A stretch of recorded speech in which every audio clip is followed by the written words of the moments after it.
Call this meeting to order of the JRB meeting on October 17th, 2024. And we'll take roll call. If everybody could state their name and where they are from. I'll start with David. David Silverman, Ansel Glink, Village Attorney. Hi, Jeff Dickinson, SB Friedman Development Advisors, TIF consultant to the village, along with my colleague Promith Chatterjee. Rick, you can go. Rick Worm, Village of Davis Junction, driving a food truck. All right, Brenda Onibady, Village of Davis Junction. Sandy Mons, Village Clerk for the Village of Davis Junction. And for clarity, just for the record, Brenda, you are the village member of the Joint Review Board, just so we're clear. Yes, correct. And at least right now, the only JRB member present. Correct.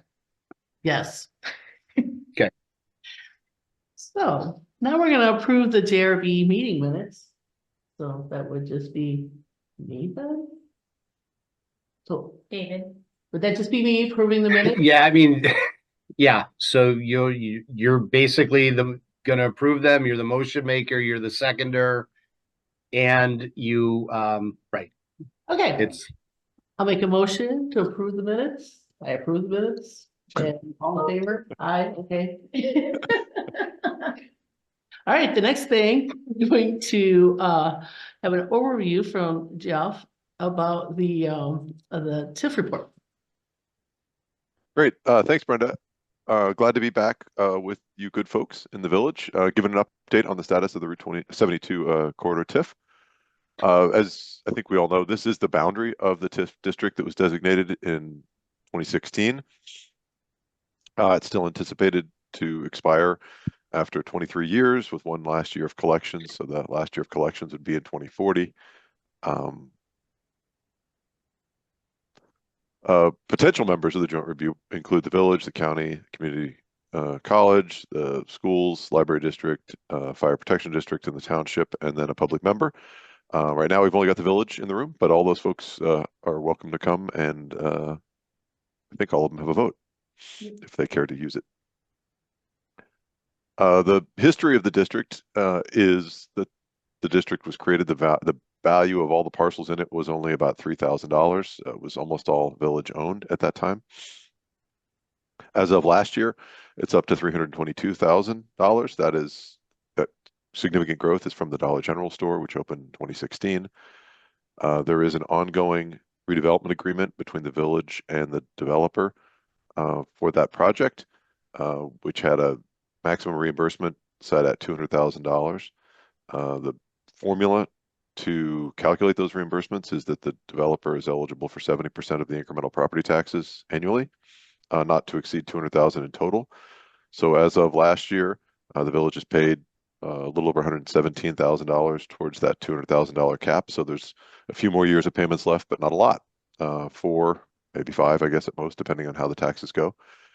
So that obligation is being paid down.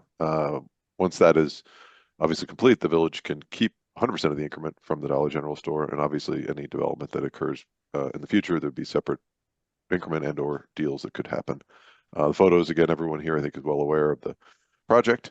There was a significant amount of village investment in it as well, which is mentioned in the comptroller report, but this is the private investment that's occurred.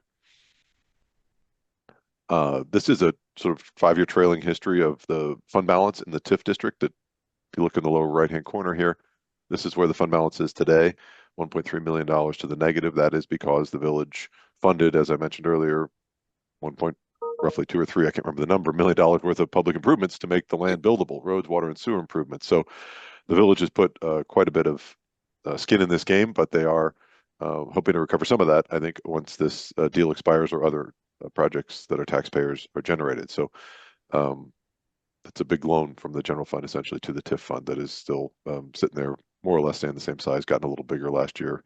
Hopefully it'll go down a little bit this year. And this is the process. TIF there's a fair number of rules around it. The village's fiscal year end is in April. The developer pays taxes, first installment. We received a draft of actually the final version of the audit from the village's auditor, the TIF district's audit in August. This is the Joint Review Board meeting, annual meeting, which is required by law. We are working with the village on the report to the state comptroller, which is due before the end of this month. We think that's close to done, so that'll be available through the state comptroller's website once they process it and upload it, but prior years are available there if people want more information. And then actually these dates are wrong. I think the developer has paid his second installment of property taxes, so we are also reviewing his request for the latest payment of that 70% of the incremental property taxes. And assuming that the documentation's in order, that payment will go as it has over the last several years. So a fairly regimented process to continue to administer and report out on the TIF district. In terms of other investment, the village, to our understanding, hasn't spent any additional money, nor has there been a private project begun over the last 12 months. So we're still hoping for more on the rest of the village-owned land. And if there's other comments or questions from the group, I'd be happy to hear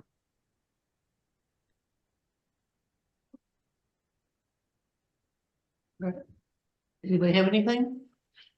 Nope. All right, I do, let me just add, I do think, especially with the negative fund balance, we do need to come up with, I think I've said this before, we should come up with a developer recruitment strategy. And at one time anyway, the developer of the Dollar General there, he did talk about complementary users that he could possibly bring to it, and it may be worthwhile to engage him in that conversation, because it would be good to drive more investment to that, to get that fund balance quicker into the positive. I mean, it'll eventually go positive, but it's just going to take longer so long as that land remains unimproved along 72 there. And it does seem to be development opportunities that are, becoming more apparent at the village. So it's just something to think about. all right.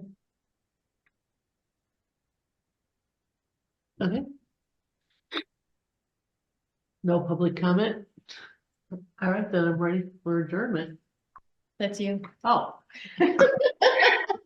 I'll make a motion to adjourn. Okay, all in favor? Aye, okay. All right. Thanks, everyone. Thanks all. 9:09. Have a good day.